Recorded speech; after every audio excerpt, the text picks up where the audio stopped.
Welcome everyone. We're glad you're here today to participate in this webinar, and so Michelle and I will get started and try and provide some good information for you today. As usual, the presentation is copyrighted, so if you need use of those materials beyond your personal use, please see the permission information here. Today we're going to be talking about provisions in the 2012 IBC, the 2010 ASCE 7 minimum design loads for buildings and other structures, and the 2008 special design provisions for wind and seismic, and focus more specifically on the seismic design provisions of those for wood frame shear walls and diaphragms. We'll try and provide some updates along the way for changes that have occurred from some of the previous codes, and where you can get some additional resources along the way as well. So at the end of the program, we're hoping you'll be able to identify IBC code requirements for seismic design of wood structures, identify the ASCE 710 and wind seismic provisions for wood structures, understand the limits of wood frame shear walls and diaphragms, and then identify some special seismic detailing requirements as well. So we'll start off here with a quick survey to get you used to our survey questions, and I'll turn it back over to Marcy for that. All right, let's see. Here we go. First poll question is, what is your profession? Architect, engineer, code official, building designer, or other?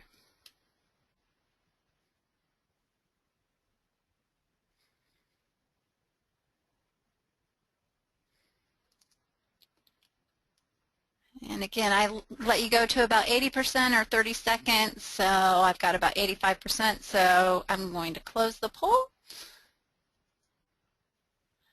and share it. We've got 84% engineers, and then second is 8% code officials, and then a few scattered of everybody else. So that's great. Welcome, everyone.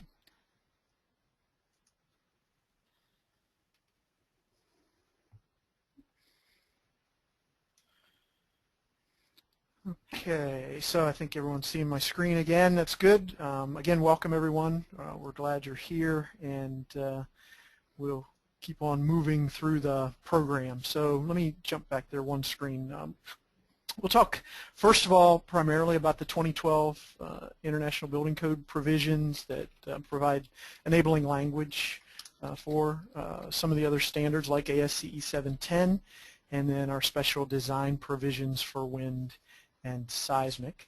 And to get us sort of into this whole concept of seismic design, we thought maybe we'd show you a quick video, shake table test of a 6-story wood frame structure. So you have to look carefully because it doesn't move around a whole lot, but in a few minutes you'll start to see the structure moving. This is a 6-story wood frame building tested in Japan in July 2009.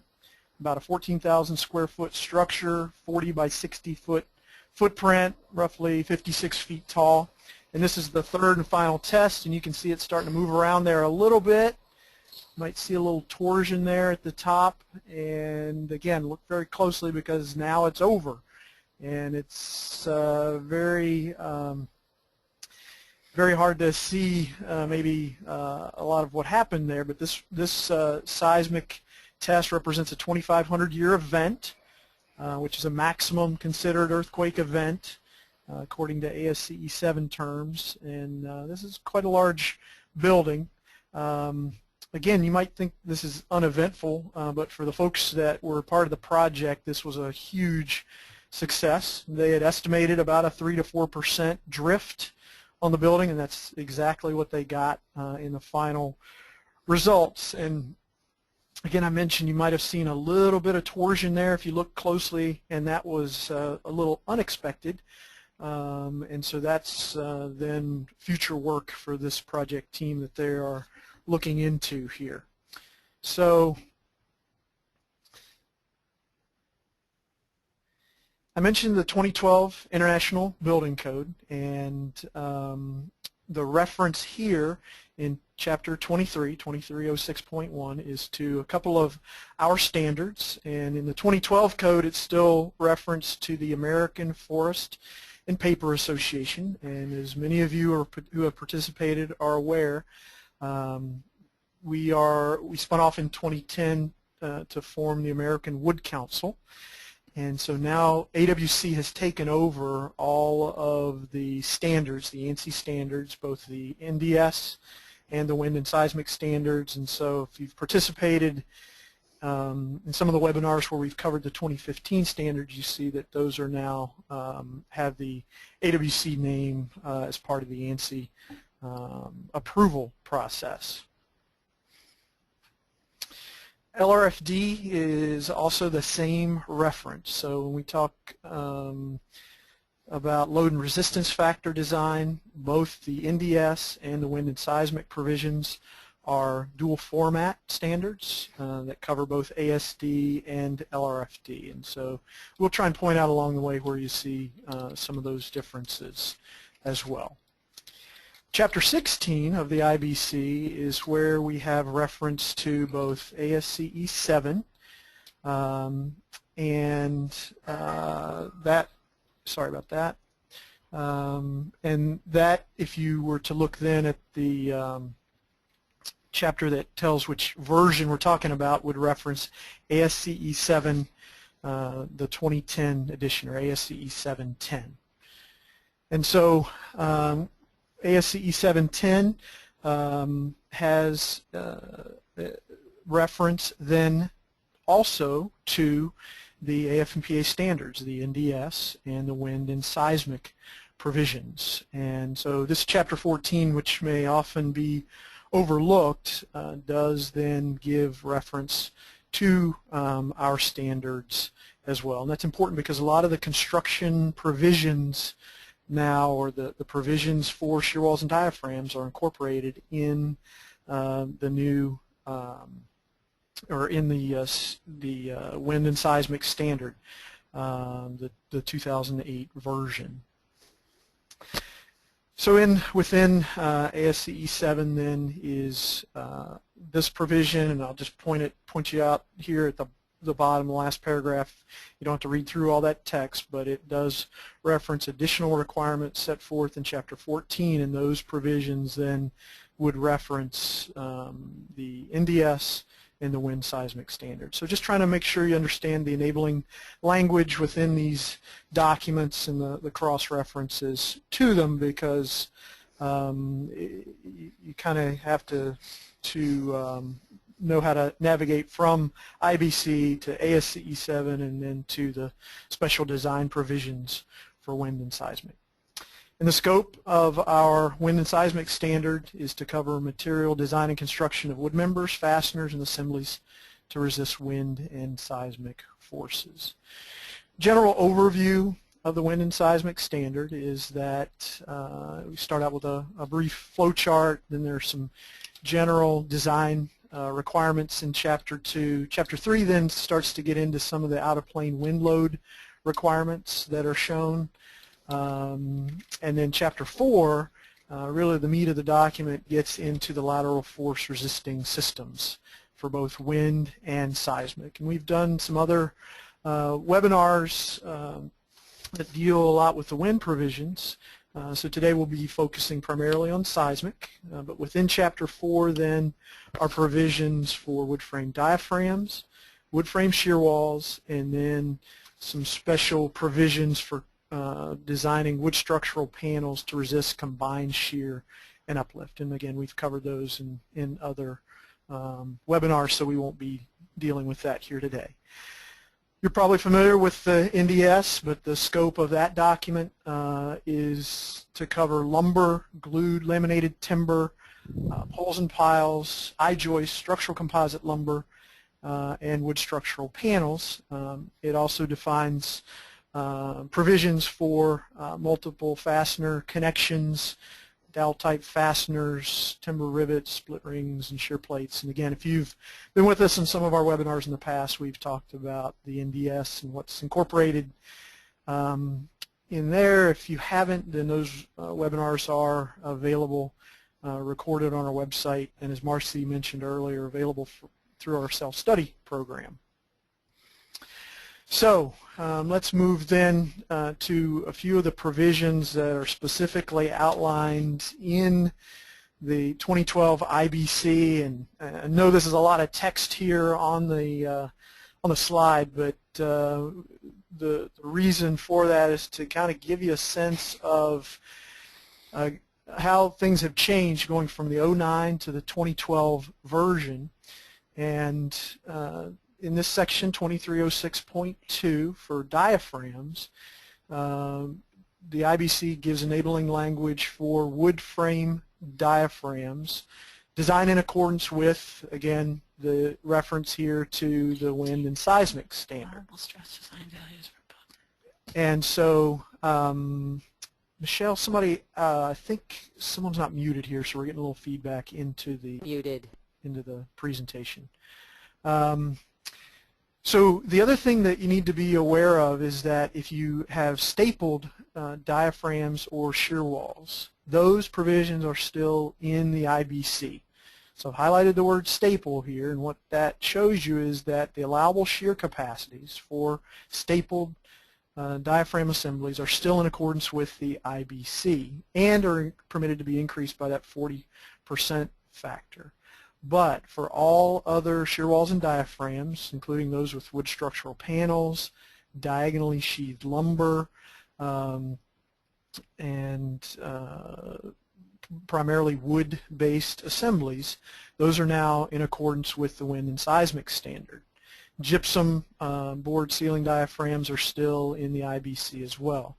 And instead of repeating this slide, it's going to be similar for shear walls in 2306.3 as well. So that's the big change going from the 09 IBC to the 2012 IBC, is this reference to the wind and seismic standard except for stapled shear walls and diaphragms. So hopefully that gives you a little more understanding of that change. Also, just to kind of transition you from the 09 IBC to the 2012, it did have some diaphragm and shear wall deflection equations for staples only, and then a reference to the 05 version of the wind and seismic standard. But the shear tables still included values for both nails and staples. Then when we went to the 2012 IBC, everything, including the nailed shear wall and diaphragm capacities, are now referenced in the 08 version of the wind and seismic standard. So these deflection equations are still there for stapled assemblies, but everything else for wood frame diaphragms, nailed wood frame diaphragms, and lumber diaphragms and shear walls are now referenced to the wind and seismic standard. All right. So a couple more things in the 2012 IBC that you should be aware of. Again, I mentioned with those stapled shear walls and diaphragms, you are allowed to take that 40% increase. That's prescriptively spelled out in the IBC. And there is a new standard by APA, the ANSI APA PRP 210 standard for plywood siding, that also gives some shear wall capacities for shear walls with wood siding. And so you can pick that up from the APA website if you have that type of information. A couple of other just minor changes, and your slides that you printed may look just a tad different from this one. I just want to point out we do cover both ASD and LRFD per the wind and seismic standard, but then separate from that for both ASD and LRFD, so if you have your notes printed out, just make a note that these detailing requirements that are shown here for both ASD and LRFD, the slide may have been confusing, that as shown earlier, to think that that only applied to LRFD. But if you have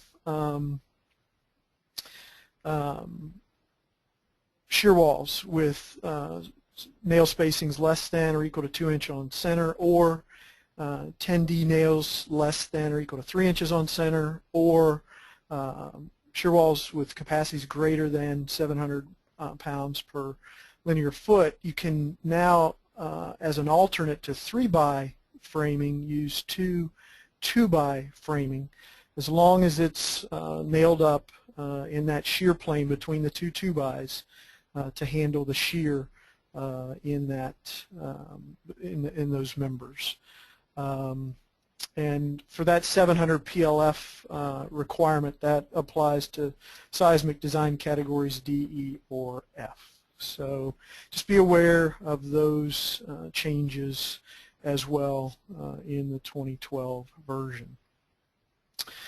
So let's flash back to ASCE 705. Again, for those of you now making your way into the 2012 IBC, you're moving into the 2010 ASCE 7, so it's maybe helpful to see where we've come from. And this provision, 12311, in ASCE 705, provided some information for when you could consider a diaphragm flexible. We'll look into this in a lot more detail as we go through the presentation, but again I want to show you the transition here. And so that provision has now been was then incorporated into the 2009 IBC, but it was modified or amended to include some of these additional provisions here. So in order to consider a diaphragm as flexible, then you had to meet some of these additional requirements here regarding non-structural toppings and vertical elements and cantilevered diaphragms. So that was removed from the 2012 IBC because ASCE 710 then picked up provisions that were very comparable to that. So I know it gets a little confusing, again, trying to navigate between IBC 2012, ASCE 710, and our wind and seismic standard, but this will hopefully sort of help you see that path and why some of those provisions were removed from the IBC, and it's because they've been referenced here. So there are a couple of these provisions, and if we look at these side by side, you see in the IBC 2009 there were actually 4 provisions here that you needed to look at regarding flexible diaphragms. In the ASCE 7 there are only 2 of those, but the other 2 got picked up in the wind and seismic standard, and so we haven't really lost anything. It's just been incorporated into a couple of other standards. And again, we're going to look at those in a little more detail later on in the presentation, so don't worry if you're not quite understanding this here. We'll make it a little clearer as we move forward into the presentation. So I'm going to ask Marcy to come back and help us with another poll.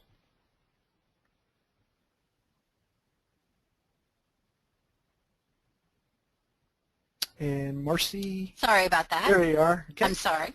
I forgot that I had to unmute myself. Let's see here. The 2012 IBC contains tabulated allowable stress design values for both nailed and stapled wood diaphragms and shear walls. Is that true or false?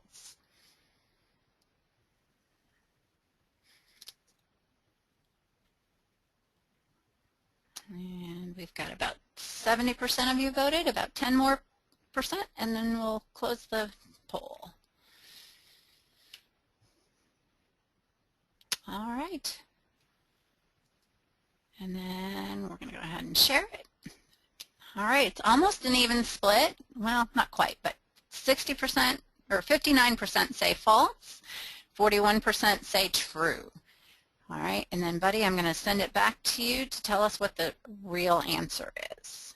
Okay, and that's kind of a tricky question. I know it's a little difficult again to navigate, the IBC, but this hopefully helps make it a little better learning experience. The IBC, 2012 IBC, only contains allowable stress design values for stapled wood frame diaphragms and shear walls. The nailed wood diaphragms and shear walls are now incorporated by reference in the wind and seismic standard. And by the way, that wind and seismic standard is available as a free download from our website, so you can still get to that and see those design provisions. So make a note of that, either here or in that previous slide where we talked about the IBC provisions, and we'll get moving along then into the ASCE 710